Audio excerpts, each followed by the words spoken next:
को मेरा प्रणाम। मैं हिमानी रावत राजकीय उच्च माध्यमिक विद्यालय वैदन कसमोली में कक्षा और मैं यहाँ पर सतत विकास के लिए बुनियादी विज्ञान और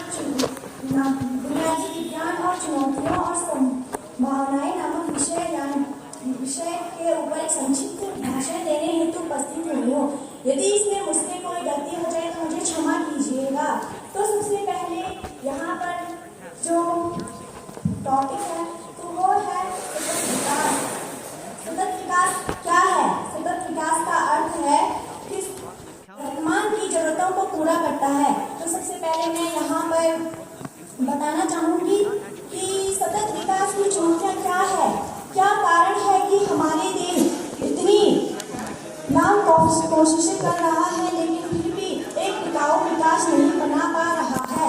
तो सबसे पहली जो चुनौती है तो वो है निर्धनता। भारत में निर्धनता एक बहुत बड़ी समस्या है। निर्धनता संबंधी आंकड़ों पर यदि हम दृष्टि डालें तो हम पाएंगे कि भारत में बेरोजगारी की दर सन 2009 से 10 में 6.63% थी और बात करें वर्तमान की तो यह बहुत अधिक बढ़ चुकी है। तो यह बेरोजगारी की दर जो है ना वो बहुत अधिक है।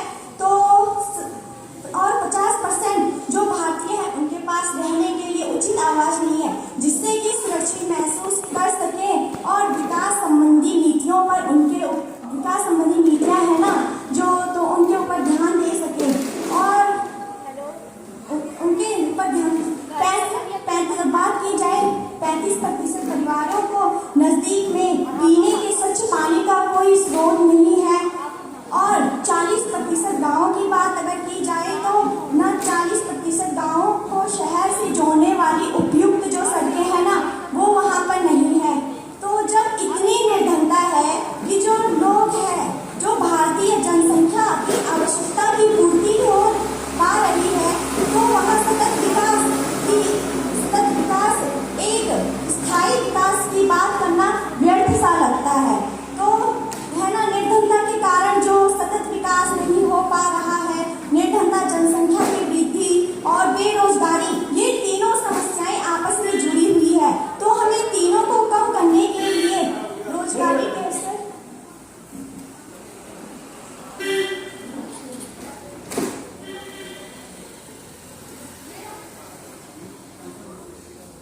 अभी हम जो विकास कर रहे हैं वो सतत है या नहीं है? अब तक जो विकास हुआ है हम कह रहे हैं सतत विकास के लिए बुनियादी विज्ञान, यानी कि आपको अगर आगे सतत विकास करना है तो बुनियादी विज्ञान की आवश्यकता है।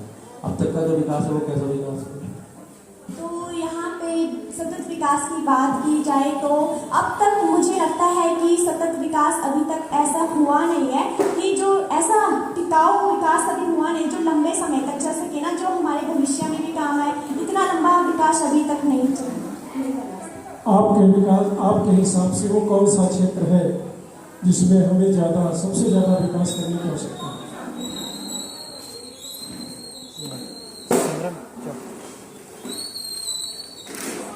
आराम से बोलना, ठीक है? Okay, thank you. सिमरन, चलो ठीक है, बहुत बढ़िया, बहुत बढ़िया। सभागार में सिमरन है और मैं राउ माँ वैदन कसमोली में कक्षा 9 की छात्रा हूँ और यहाँ सतत विकास के लिए बुनियादी विज्ञान चुनौतियाँ और संभावनाएं नामक विषय के ऊपर एक संक्षिप्त भाषण देने हेतु उपस्थित हुई हूँ। यदि इसमें कोई तथ्य बताने में मुझसे कोई गलती हुई हो तो मुझे क्षमा कीजिएगा तथा साथ ही इसे अनगत करने का कष्ट कीजिए। तो मैं भाषण शुरू करती हूँ। जैसा कि टॉपिक में दिया गया है सतत विकास। सतत विकास का अर्थ होता है सतत विकास वह विकास है जो भविष्य की पीढ़ियों को अपनी जरूरतों को पूरा करने की क्षमता से समझौता किए बिना वर्तमान की जरूरतों को पूरा करता है।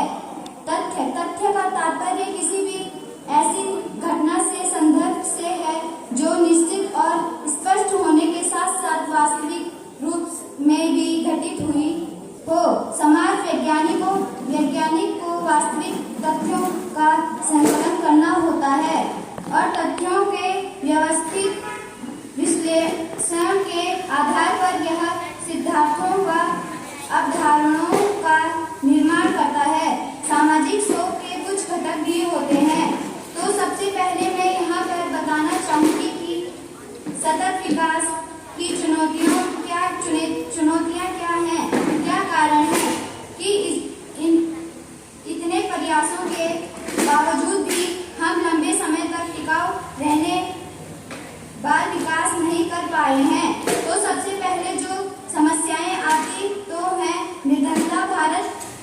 भारत में निर्धनता एक बहुत बड़ी समस्या है और निर्धनता के कारण जब व्यक्ति अपने मूलभूत आवश्यकताओं की पूर्ति ही नहीं कर पाता है तो हम सतत विकास की बात कर ही नहीं सकते हैं।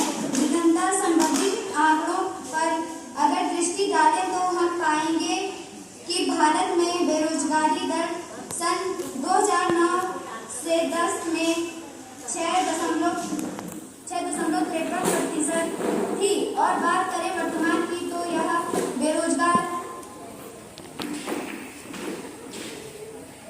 बेरोजगार की दर जो है ना बहुत 50% जो भारतीय हैं उनके पास रहने के लिए उचित आवास नहीं है जिससे कि सुरक्षित महसूस कर सके और अपने विकास संबंधित जो नीतियां हैं उनके ऊपर ध्यान बस मेरे स्कूल के तो हो गए। 35% परिवारों पता के नहीं, नजदीक उनसे पीने पूछ के सकते हैं। पीने के पानी स्वच्छ 100% गांव का शहर मेहनत करना कि मौखिक बोलना जो भी याद करके आना, ठीक है बेटा। बाकी ठीक आपने मेहनत अच्छी की है। एक चीज़ आपसे पूछना चाहते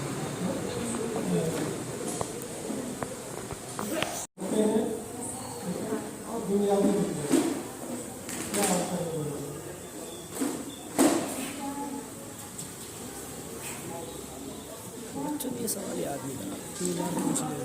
अरे तैयारी कराने में थोड़ा वो टाइम ही नहीं मिल पाया ना।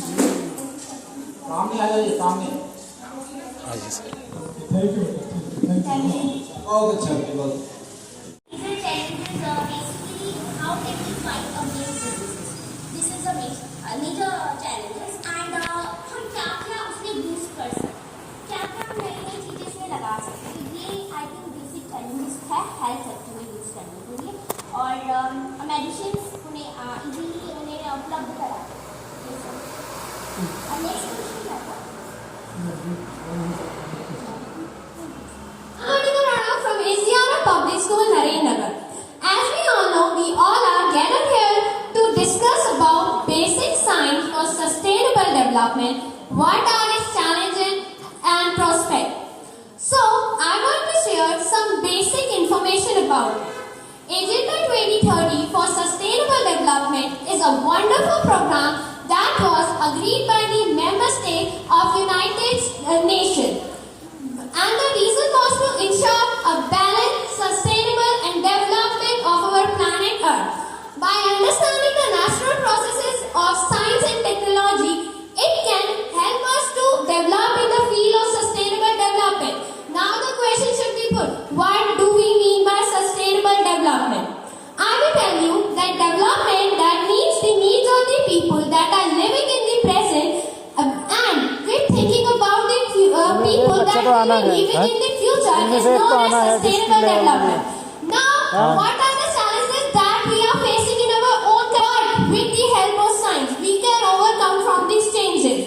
Science helps us to develop a natural, clean and safe ecosystem. And you know what are the main components of sustainable development?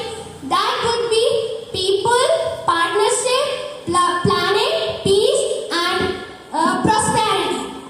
So, I think now we all know well about sustainable development. Now I want to talk about science.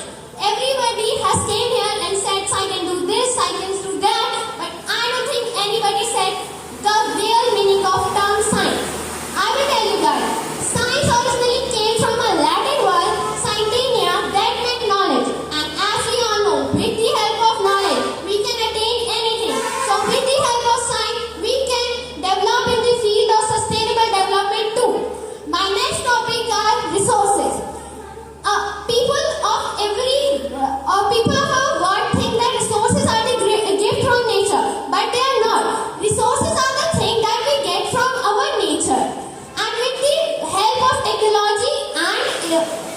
institution, we can make work with resources. Now there are two types of resources. Renewable resources. Renewable resources are those resources that are unlimited in our country. For example, air, water, etc. Number second, non-renewable resources. Non-renewable resources are those resources that are present in a limited amount. For example, millions of years takes up to form few inches of soil.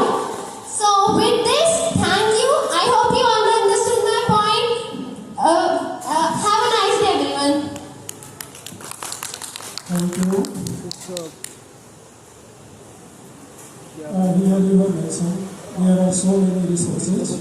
In your view, what kinds of resources are nowadays limited and how can we use them?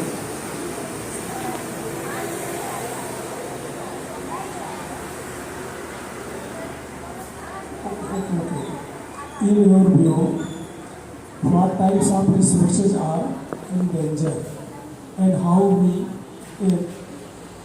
present? So, I want to talk about water. Our earth is filled up with 3/4 of water, but only 2% of fresh water is available.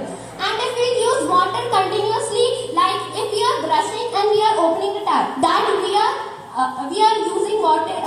Return भी किया हुआ है इन्होंने, return का भी तो देखेंगे वो अच्छा क्वेश्चन पूछ रहे हैं Over. Resources and other resources. Like there are many mines in Karnataka and Andhra Pradesh, but we don't know how to use them because we don't have the technology yet. But if we overuse the mines in India, then after some time these mines will be over. Thank you. Last दीदी ऐसी से हमारी अर्चना और प्राची